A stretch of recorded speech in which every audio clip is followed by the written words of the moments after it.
Guns N' Roses, Appetite for Destruction, 1987. Is this the greatest debut album of all time? What do you think, Dan? It could be, if you're just even rock and roll, if you're just saying rock and roll, covering like a bit into metal and just back, from Stones to, to Pantera kind of thing, that genre, I would say yes, because it's just what that the chord that struck with everybody, right? Because it kind of, even though they were on that, like one of those bands just in that LA kind of scene, and at first it just kind of thought, oh, just another LA sleaze rock band. Like it just, in those tunes and the aura of the band and the characters in that band too, it just mesmerized a generation, 100%. So, I would be hard pressed to not say that it was one of the greatest. It's just a phenomenal record. And it really changed my look on things too. And we'll get into it, but it really changed what was to happen later, as we were kind of approaching the 90s too. It was very quintessential in that, which we'll talk about later, but after we talk about the record itself a bit. Yeah, to me, this album always felt dangerous, like between the songs themselves and the artwork and the musicians in the band and the music videos, it felt like something like there was a danger to it. And maybe that is what draws us normal people into it. Absolutely. And it goes back to what drew people into that danger, like say Motley Crue or a band like that. That band was just standing on the edge of a cliff the whole time. You know what I mean? Like, metaphorically, because it's just they're playing and their songwriting, the content, the lyrics, everything was pushing the absolute boundary of that genre. It was basically, when you think of it, it's like a Rolling Stones, which is one of the biggest rock bands that's ever existed, but with something else that the Rolling Stones couldn't even touch at that time, right? Or even at any point in their career. It was super dangerous, and I think there was a familiarity about it because it, like the tunes and with Slash's style and the way that they played, like very bluesy and rootsy too. So it brought something home as well. So it was new but familiar at the same time, right? So I think that's really kind of launched that into the popularity that it did have right out of the gate. It was just that vibe. You can't deny that stuff. Like I said, they're all comic book characters. Like even the cover of that record, the cross and the skulls and stuff, that could have been, a comic book, that if they went the Kiss route, they could have done that, right? Which they kind of, I guess, did with a bit of merchandise, not to the extent of someone like Kiss did, but they were all characters, with their definitely, there's guys that was like, Axl's my guy. It's like, yeah, I really like Duff. And it's like, oh, Slash is my guy. Right. No denying what that record meant at that time for sure. So the album had 5 singles, but 3 of the singles in a row. So with Welcome to the Jungle, Sweet Child of Mine, and Paradise City, I mean, are those the 3 best singles in a row ever for a band on an album? I mean, if any band had one of those songs in their entire career, it's a game changer. They had those 3 in a row, which is just undeniable. That's why they got to the height that they did, right? And that's why they were able to, quickly get in the studio and do a double album and tour the world on their second release. Only a couple of years later after they hit the circuit, because it's just those 3 tunes. It's just. And I remember it vividly, right? Seeing the Welcome to the Jungle video and stuff, and Sweet Child of Mine. That's obviously all the girls like Sweet Child of Mine. It's like all of a sudden, there's a gazillion, because all the dudes like, Welcome to the Jungle and like Slash, and I was already playing guitar. I was just starting to play guitar at this time too.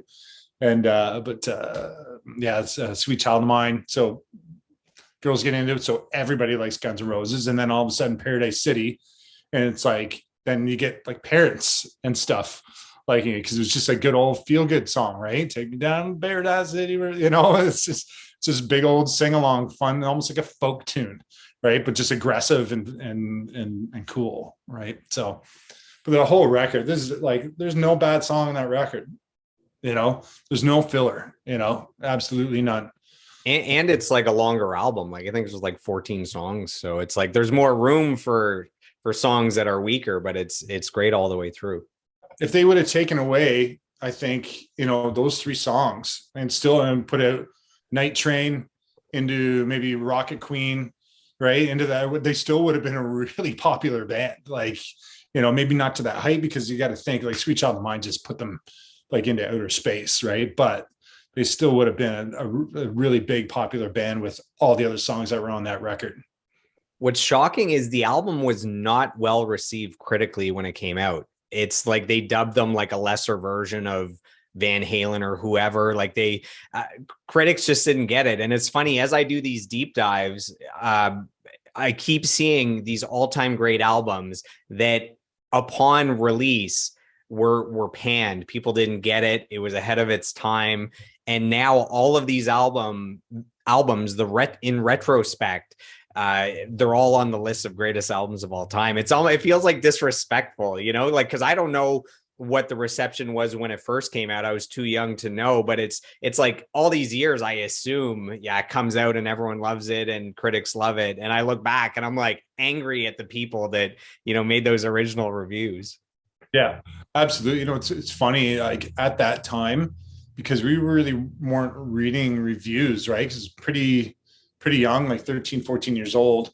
And it's like, we're just watching, much music, listening to the radio, and reading like, Metal Edge and Hip Raider magazine, once a month coming out. And it's just like, they were just praising them, of course, right? In those publications. But yeah, it's funny, right? It must, like, those reviews were written, by some 30-something-year-old guy that had seen this whole 80s scene come about and probably were getting a little bit tired of the LA rock scene kind of thing, and just wrote what they wrote. Because the thing is, it's like there was a lot of bands that were like that sound, Guns N' Roses, Motley Crue, all that stuff, but it's just that song content and the vibe of the band, and that bad boy thing was real popular. Like it was all with the kids. The kids did it all for them. It was all the 12, 13, 14 to 16, 17-year-old kids that were pushing that whole Guns N' Roses flag for sure, because we all loved them to death. Like, we just like, these guys are the next big thing. And they were, as soon as we heard it. So apparently the record label, so Geffen Records, they were having trouble getting Welcome to the Jungle, the music video, played on MTV. Like, it was too adult or too dark or whatever. So they were having so much trouble that David Geffen himself, like the legend, had to step in, and he went to MTV and he made a deal with them where, okay, just play it for 3 nights. That's it. That's all I need. 3 nights. And at 5 a.m. It's like the only time where they thought no one would be watching. And okay, David, we'll do it 3 nights at 5 a.m. And just from playing it for 3 nights at 5 a.m., there was such a demand of people calling in that they put it into rotation. It became the single most requested song on MTV. And that was the start. So apparently the album was out for a year, because the first single was It's So Easy / Mr. Brownstone. And those weren't like world beater, massive global hits. So the album came out for a year and just kind of dragged on. And apparently the label was close to just saying, well, I guess that one wasn't a hit. And it was Welcome to the Jungle finally catching on at MTV. So it took a year to gain traction. And after a year, it finally goes to number 1. Eventually, it sells over 30 million copies. It's the 7th best-selling album of all time in the US, and it is still the single best-selling debut album for an artist in human history. And you think all of that, after 1 year, they could have given up on the album and it would never be what it became. To show, it's weird because the album is the album, and it's the artists have done what they're supposed to do, write and record and release great songs. And it just shows you how much luck is involved, that despite putting out one of the greatest albums of all time, nothing happens for a year. And without a little luck and a push from David Geffen, it's an album that gets buried. That's why it's so shocking. Like, when I interview these bands that have sold millions of albums, it's like everyone realizes how, despite the talent and the hard work and the great songs, how much luck is involved for things to just work perfectly with the fan base and the radio and a music video, and it just aligns sometimes. Yeah, that's where we talk about, it's the magic, right? It's because it's all those little things coming together at the proper time. It's It's a little bit of talent, a whole lot of luck, and maybe pushed by the right person in the right direction, right? And then things like that happen. That's what's crazy. I had to be out for a year, right? And yeah, it's insane. You'd start to lose hope a bit after the year, being like, I guess it's just not happening.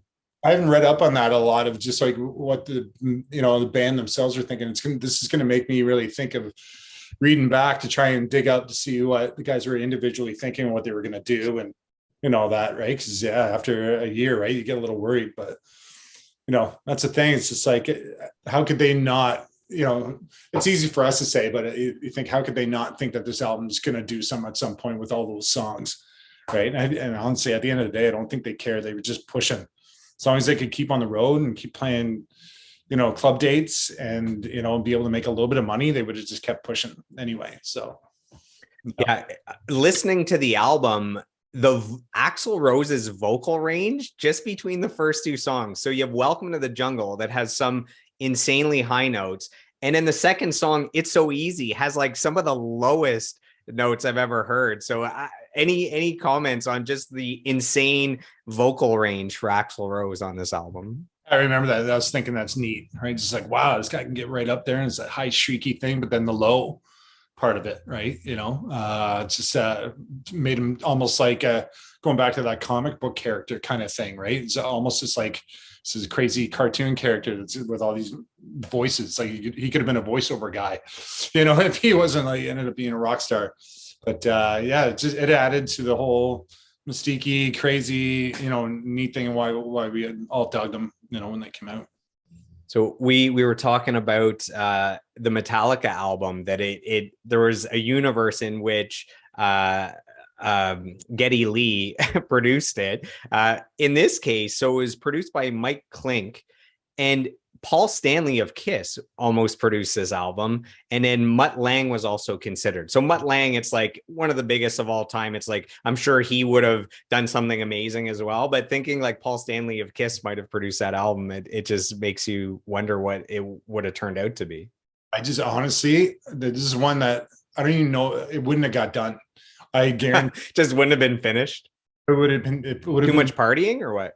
There could have been something like that, right? But I think it mostly that I think it would have probably bothered the Guns N' Roses guys so much, because I think it would have been tried to be more too polished. Where going in with Mike Klink and stuff, and they're just like, just give me what you got, and we're gonna make this sound as best as it can, right? And let the band be the band, right? Paul Stanley. Yeah, this is funny. There's cool little facts that you're spitting out at me that are really interesting to me. But if Paul Stanley would have got his hands on it, I don't know. It's just because I know Paul Stanley as the musician with Kiss. I don't know him as a producer. Like, that's what throws me off. Exactly. Just it's a strange entity to imagining, Paul Stanley in the studio with all those guys, especially at that time. Them all just, out of their minds, 19, 20, 21 years old, whatever they were. Right. We're talking about all these guitar gods across your album. So you have your Zakk Wylde and your Randy Rhoads and all those guys. And man, it's crazy the trajectory in just one album. Slash becomes a guitar god. It was immediately. Like, he was one of my favorites. Like as soon as I listened to that album through, and we actually saw a video. It was a bootleg video that we got, and it was not long after Welcome to the Jungle video came out that we saw, got this bootleg video, and it was them live at the Ritz, and so we watched this video. It was really bad quality because it was a tape of a tape of a tape, a VHS tape. And I remember after watching that video, I was like, Slash was one of my new favorites. Because at the time, I didn't have a lot of favorite, overall guitar players, right? Like, I like Randy Rhoads was my guy. Zakk was kind of new in with Ozzy, and it's like, obviously like, Brian May and David Gilmour and stuff. And I thought they were cool. And, but Slash just came on the scene. I love that blues style. I have like kind of fast, aggressive blues, It was one of the first guys that I heard to kind of, in the mainstream of rock. It's a lot of, you got to think in the 80s, it was all really shreddy, arpeggio, neoclassical kind of thing going on. But it was like Slash just brought that, down home bluesy, rootsy thing back into, to hard rock music, and loved him right away. It was like guitar god, and he just was right out of the gate. So the album after this, so they put out Use Your Illusion 1 and 2, and November Rain is, a huge hit, one of their signature songs. That's like their equivalent of, Stairway to Heaven, or one of those epic songs. They actually had that song written for this album and decided they could only have either Sweet Child of Mine or November Rain that would be like the long kind of ballady song. And they chose Sweet Child of Mine. So it's just crazy to think they already have an all-time great album and they had another all-time great song ready. And just for flow wise, they kept it for the one after that. It's just funny how that all works out, eh? Because it was a perfect timing for something like November Rain, and thinking maybe would have been, in my brain, maybe it's too much for that first record. You know what I mean? Like, it's just the way that they recorded it too, right? So it would have been a very different song. It would have been very different at that time. So with that production budget and stuff, and spending that time and having all those strings and the piano and all those layers and the backup singers and all that, and Slash really honing things over touring and like coming up with this, because you think, and I remember back then, that age and stuff, like 1920s, when you're really honing in really the guitar player that you're going to be for your life. And, that's what he was doing at that point. So that's what probably led him to writing one of the best like rock ballad solos of all time. So it's really an interesting fact. I remember hearing that before, that it was already written, before. So I just didn't realize it was like, really a choice between, Sweet Child of Mine or that. So neat. Yeah. The single Mr. Brownstone. So I just assume this is a character from something, like a book they've read or something. Did you know that brownstone is a term for heroin? I didn't know that till reading up. So it's their addiction, their struggles with addictions to heroin is Mr. Brownstone.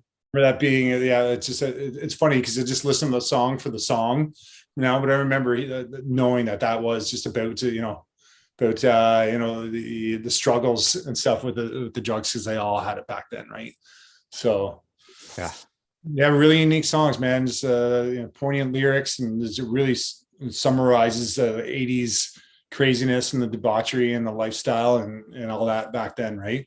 And it just made it fun for us, because we were just kids, really even not knowing really what these guys were fully up to. We knew they were partying and all that, but it just made it look like, just up there, just having, the ultimate fun, right? They're just actually talking about their own struggles and stuff, right? Which is maybe fun for them at the time, and maybe a whole lot of not fun. Yeah. So speaking about writing about their troubles with drugs and alcohol and that stuff, I didn't know this either. So apparently Night Train Express is a popular California wine. And that's what the song Night Train is written about. And it was popular because it had a low price and a high alcohol content. So I again, that's a song. I'm thinking just an actual train that's going at night, and it's about Night Train Express wine. Too funny. It's like every area's got that, like the old malt liquor and stuff. I think I remember drinking that stuff when it was 18 or 19 years old, and it's like, oh, it's awful, but I guess we're all trying to have a good time tonight. So yeah, those guys, ultimate partiers, right? Back then, I think all of them almost died at one point, right? Yeah, it's wild. All these bands you love are like the bad boys that barely survived their fame to still be here today. I have a couple cool points about Welcome to the Jungle and Sweet Child of Mine. The band said that Welcome to the Jungle was written in just 3 hours, so it was just a fast one that came to them. And Axl Rose says that the lyrics come from an encounter. He was in New York. He got off the train, and a homeless man wanted to scare them, and he yelled at them, "You know where you are? You're in the jungle, baby. You're going to die," which is like the famous lyrics from that song. It's a homeless guy trying to scare these young runaway looking dudes in New York. So it goes back to like, how real and raw that album was there. It's real raw, thing that happened in the life. And it's, that's the thing. I remember hearing that story shortly after that tune was out, right? So they, do their interviews and be like, that's just cool, right? Should that homeless guy get some royalties as a songwriter here? Yeah, imagine that, That'd be a cool story. Yeah, don't know if he's alive today. Go buy him a car or something like that, right? Or buy him a sandwich or something.